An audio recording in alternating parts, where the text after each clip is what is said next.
Praise the Lord. जय मसीह की साथियों, आज के संदेश के द्वारा आपको बताने वाला हूं कि परमेश्वर के सेवकों का अनादर करना भयानक अपराध है। इसके लिए पढ़ रहा हूं मलाकी 3 अध्याय 16 आयत। लिखा है, तब यहोवा का भय मानने वालों ने आपस में बातें की और यहोवा ध्यान धरकर उनकी सुनता था।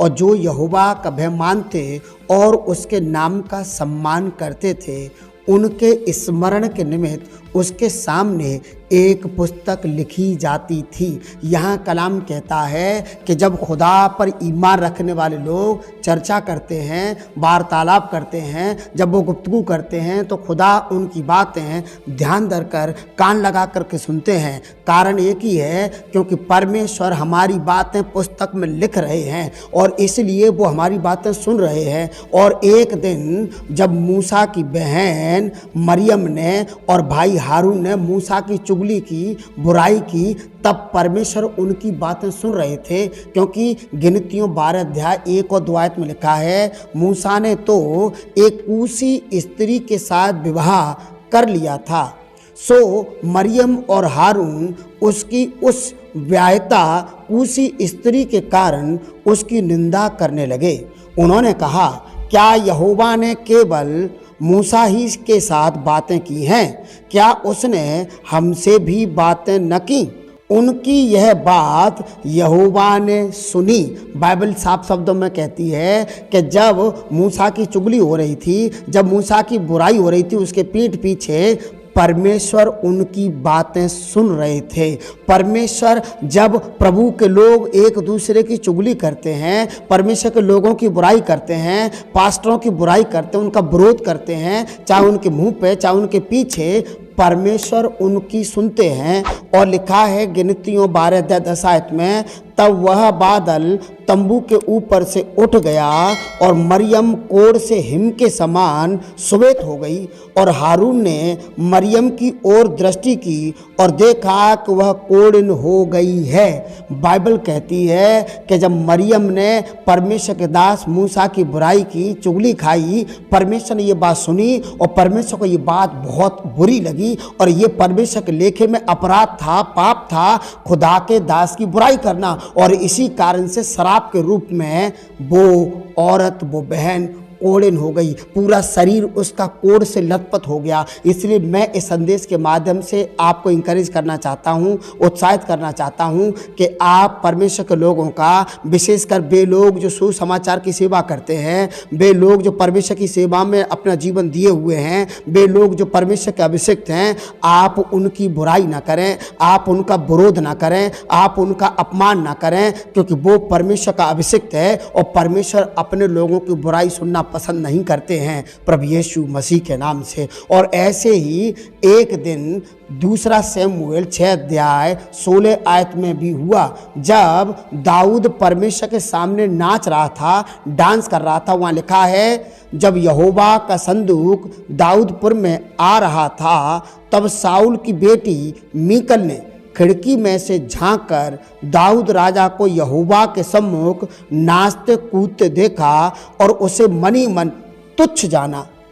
और आगे लिखा है 6:23 में, और साउल की बेटी मीकल के मरने के दिन तक उसके कोई संतान न हुई। परमेश्वर ने उसकी कोख उसके मरने तक बंद कर दी। इस कारण से, क्योंकि वो खुदा के दास को देख करके हंसी थी, खुदा के दास की निंदा की थी, खुदा के दास की तौहीन करी थी, खुदा के सेवक को जो खुदा की हुजूरी में था, खुदा की सेवा कर रहा था, खुदा का अभिषेक था, और उसको तुच्छ जाना। और इसी कारण से उसके ऊपर शराप आ पड़ा। और मैं नहीं चाहता हूं, खुदा नहीं चाहते हैं कि कोई भी मसीह बंदा शरापित हो जाए और उसके जीवन में प्रॉब्लम्स क्रिएट हो जाए। इसलिए मैं इस संदेश के माध्यम से आपके सामने हूं कि आप उन सेवकों का, जिस चर्च में आप जाते हैं, जिस कलीसिया में आप जाते हैं, सिर्फ उसी पास्टर का नहीं, पास्टर कोई भी हो, परमेश्वर का दास कहीं का भी हो, किसी भी भाषा, किसी भी जाति से ताल्लुक रखता हो, आप खुदा के लोगों का आदर करें, खुदा के लोगों का सम्मान करें, उनकी सेवा करें, आप आशीषित हो जाएंगे प्रभु यीशु मसीह के नाम से। क्योंकि पहला शमूएल 24 अध्याय और 4 से 6 आयत में आपके लिए पढ़ दूं। लिखा है, तब दाऊद ने उठकर साउल के बागे की छोर को छिपकर काट लिया, इसके बाद दाऊद साउल के बागे की छोर काटने से पछताया। बाइबल कहती है साउल दाऊद का दुश्मन था, साउल दाऊद का खून का प्यासा था और एक दिन दाऊद को मौका मिला था कि वो साउल का कत्ल कर दे, लेकिन उसने कत्ल नहीं किया। उसका सिर्फ एक कपड़ा काट लिया ये दिखाने के लिए कि मैं तेरा कत्ल भी कर सकता था। लेकिन जब उसने वो कपड़ा काट लिया उसके बाद भी वो दुखी हुआ, पछताया कि मैंने उसका कपड़ा क्यों काटा है, क्योंकि वो तो परमेश्वर का अभिषिक्त है, परमेश्वर का जन है। मैंने ये पाप कर दिया, मैंने ये गलती कर दी, मुझे उसका कपड़ा भी नहीं काटना चाहिए था। और लिखा है आगे, वह अपने जनों से कहने लगा यहोवा न करे कि मैं अपने प्रभु से जो यहोवा का अभिषिक्त है ऐसा काम करूं कि उस पर हाथ उठाऊं, क्योंकि वह यहोवा का अभिषिक्त है। वो अपने साथ के मित्रों से कहने लगा परमेश्वर ऐसा कभी मुझे मौका ना दे, परमेश्वर ऐसा कभी ना करे कि मुझे परमेश्वर के अभिषिक्त पर, उस प्रभु पर मुझे हाथ उठाना पड़े। परमेश्वर ऐसा कभी ना करे, क्योंकि मैं ऐसा करूंगा नहीं, क्योंकि वो परमेश्वर का अभिषिक्त है, परमेश्वर का चुना हुआ है। मैं उस पर हाथ नहीं डालूंगा, मैं उसको घात नहीं करूंगा, क्योंकि वो परमेश्वर की ओर से ठहराया हुआ है। साथियों, आपके ऊपर जो प्रभु के लोग हैं, आपके ऊपर जो अधिकारी हैं, शायद वो बुरे मन के हो जाएं, शायद वो कठोर भी हों, तो भी आप उनका आदर करें, तो भी आप उनका सम्मान करें। और ये जो परमेश्वर का भक्त है दाऊद, उसका कपड़ा काटने से भी दुखी हुआ, पछताया कि मैंने अभिषिक्त का, परमेश्वर के जन का कपड़ा काट लिया है। वो दुखी हुआ और इसी कारण से परमेश्वर को वो भाया और वो इजराइल का राजा हो गया। यदि आप उन्नति करना चाहते हैं, यदि आप तरक्की करना चाहते हैं, यदि आप खुदा को खुश करना चाहते हैं, तो खुदा के लोगों का सम्मान करिए, खुदा के लोगों की सेवा करिए, उनकी बात मानिए, उनके अधीन रहिए और उसके बाद आप आशीषित हो जाएंगे प्रभु यीशु मसीह के नाम से। और साथियों, मैं आपकी जानकारी के लिए बता दूं कि परमेश्वर खुद अपने सेवकों का आदर करते हैं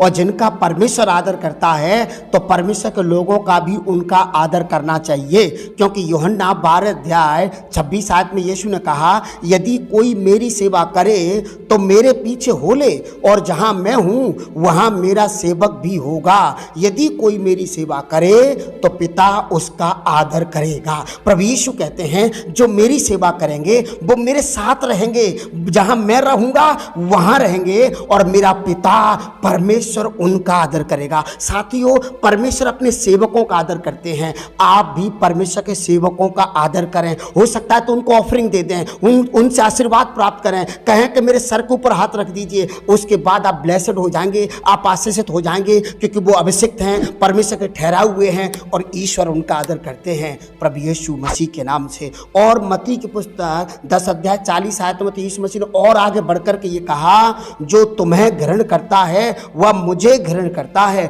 और जो मुझे ग्रहण करता है वह मेरे भेजने वाले को ग्रहण करता है। यीशु कहते हैं जो मेरे दास को स्वीकार कर लेता है वो मुझे स्वीकार कर लेता है, जो मेरे दास को ग्रहण कर लेता अपने परिवार में वो मुझे ग्रहण कर लेता है। साथियों, आप परमेश्वर के सेवकों को ग्रहण कर लीजिए, अपने परमेश्वर के उन दासों को जो खुदा की सेवा कर रहे हैं, जो खुदा से दिन रात दुआएं कर रहे हैं, आप उनका आदर करिए, अपने घर में उतारिए, आपके घर में खुदा उतर आएगा, उनके साथ आप परमेश्वर की ब्लेसिंग चली आएंगी और आप आशीषित हो जाएंगे प्रभु यीशु मसीह के नाम से। यीशु ने एक दिन अपने चेलों को भेजते हुए यह कह दिया कि जिस घर में प्रवेश करो उस घर के लोगों के लिए कल्याण मांगना। यदि वे परिवार के लोग कल्याण के योग्य हुए तो तुम्हारा कल्याण उनको ऊपर ठहर जाएगा और वे कल्याण के योग्य ना हुए तो तुम्हारा कल्याण तुम्हारे पास लौट आएगा। परमेश्वर के सेवकों को यह अधिकार दिया गया है कि वे आपका कल्याण कर सकते हैं, वे आपका उद्धार कर सकते हैं, वो आपको आशीषित कर सकते हैं। इसलिए परमेश्वर के सेवकों का आप आदर करें और लगातार खुदा में बने रहें प्रभु यीशु मसीह के नाम से।